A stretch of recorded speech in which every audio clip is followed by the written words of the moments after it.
Hans, it's been a while since we last spoke.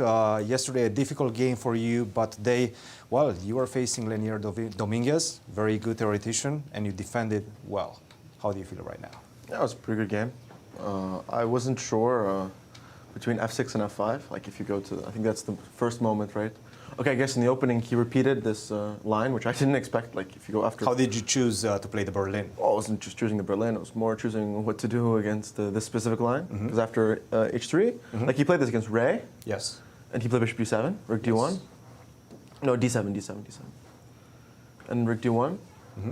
And then here bishop e7, you know, and then it went like g4, knight h4, take, knight d2, knight f3. Okay, they had this. So I wasn't expecting him to repeat this. So he went knight c3. And I think he has a game against Tari here, maybe king e8. Against Navarra, one of them, but I'm sure. I don't know, maybe he transposed it somewhere. Oh yeah, king c8 is correct actually. So king e8 is what I played? Yes. Which is a mistake. Interesting. Okay. It's a move as well. Has been played by Jeffrey, Vallejo. Yeah, maybe I mixed up the move order. So g4. Yeah, okay, this is... Oh, no, yeah, I don't think I mixed it. Yeah, maybe it's just... King to g2. This seems to have been, let's say, the moment where you made a mistake with this move h5. Were you concerned about g5? So this was like... I think I just mixed it because here I thought, like, I realized later on, because here f6, let's say, there's a line, okay, I think I just, it's we're not transposing, like take, knight e4, and you're supposed to take, but this is just not the position, because it's knight f6, but usually there's, you know, bishop g5, you know. Bishop g5, FG, and then we get into take, you know, king, and then king e7, rook d3, and there was like, Grishik had a game, yeah, bishop f5, rook e3, it was like Grishik, so maybe, I don't know, but I remember this, but clearly something got lost along the way, so I just, these Berlin positions are so hard to remember because they all look so similar, and you just don't know, like, sometimes you can feel like you see everything and then you just don't see any, yeah, so, okay. Did you chat with him after the game? No, a bit, yeah, but okay, I guess take f5, f6, yes. And there's still some ways to survive here, I think. Rook d8 I considered as well, yeah. It's probably the best. Yeah, I don't think it's, oh, no, yes, okay, yes, now, yes, rook d8, bishop e3, then f6, okay, yes.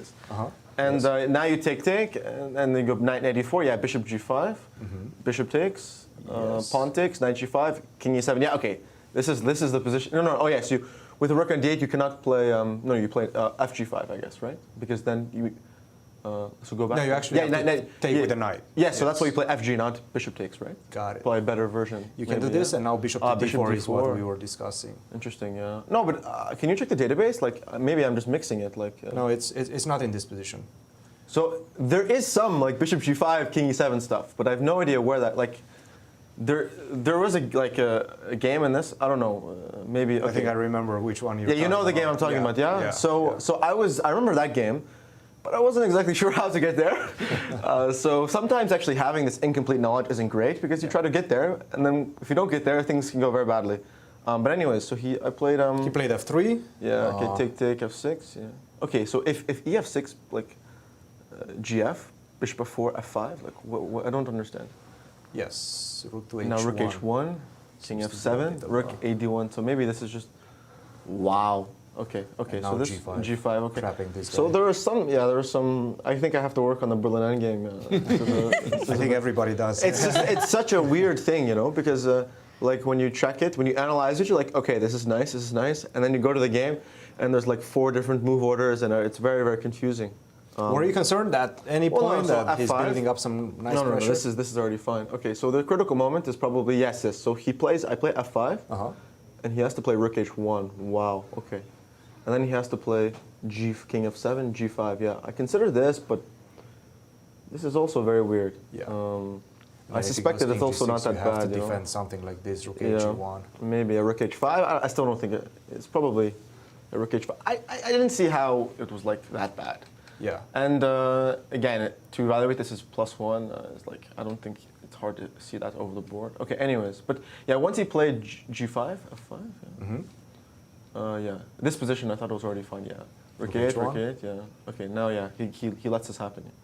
Okay, I thought yeah there were a few options. Okay, bishop e3 was interesting. I also considered bishop d2, But this idea of bringing the bishop away, I considered, yeah, and I thought Try to c5, play f4, right? c5, yeah.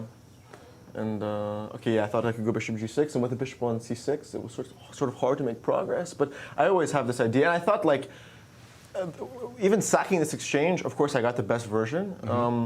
But I was never too concerned, and he was spending so much time, like, he was literally just tanking. Yeah, so here, okay, it's just, there's nothing much. At this point, you felt like Yeah, okay, I even was a bit maybe cautious to play a5, a4. I just was, you know, like just, okay, I don't think there was anything. Yeah. I just have a fortress.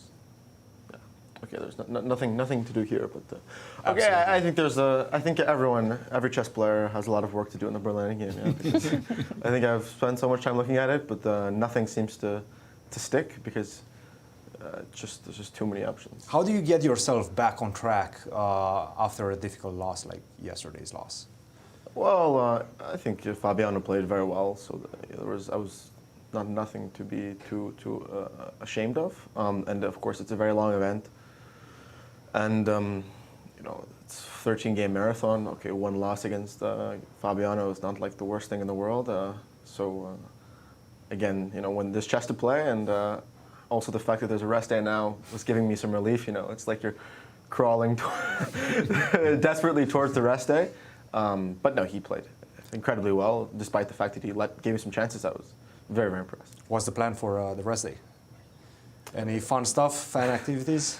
No, just preparing and you know, studying chess and maybe some Berlin endgame. I need to do some work here because I think this is something you can study for your entire life and still not understand. But I'll try my best to get there. Guys, any questions? No, just yeah, good luck on the rest day. With the prep, Hans. Nice today. Yeah, and I was just wondering, maybe Hans can share with us what is his routine looks like every day. Like, let's say when you are preparing for your games, what else you are doing here in St. I've had a Louis? few stalkers, so I don't want to say my routine. You know, I don't want to give the paparazzi and TMZ information on where I might be in certain times of the day. So I will keep that to myself. Right. Okay. But I have I have a routine that I try to stick to, and Do you put glasses on when you go outside? Do you put like some hats? Like the hair? No, not really. But the hair is a hat usually helps because the hair is usually the giveaway. Right. But you know, let's just say that it's hard for me to order food. Do you feel that you're popular You know, now? Uber Eats isn't that great here, unfortunately. But it's better than Miami, yeah? It's Cheaper than Miami. Miami has a much better. You know, Miami had a more selective, but you know, the Central West End is just such a. I can walk, you know, everywhere. In Miami, I didn't leave my hotel once, so here it's walkable. So I prefer to go outside sometimes, and just, you know, it's a very nice neighborhood. I really like it, but I will not say which restaurant I go to every day. Because to be honest, I already. Yes, that's all I should say. Yeah. Do you have a discount in this place? Why do you hide it? Let's just say that you know, I was making an order, and they knew my order, and the guy said to me, you know, this order speaks for itself. And so I'm not really enjoying the fact that I cannot make a takeout order in privacy. But it's you know, there are worse things that you have to deal with on a daily basis. But again, I'm here to play chess and enjoy the great cuisine of the Central West End. Guess you have to make a fake Uber account. Yeah, that as well. Thankfully, no one. You know, if I did Uber Eats and they came directly to my room, that wouldn't be great. But thankfully, where I'm staying, you need a room key to get to the floor. So that is some added security as well. Yeah. Thank you, Hans. Thank you, Hans. I want to turn our attention to some games that are really heating up. In this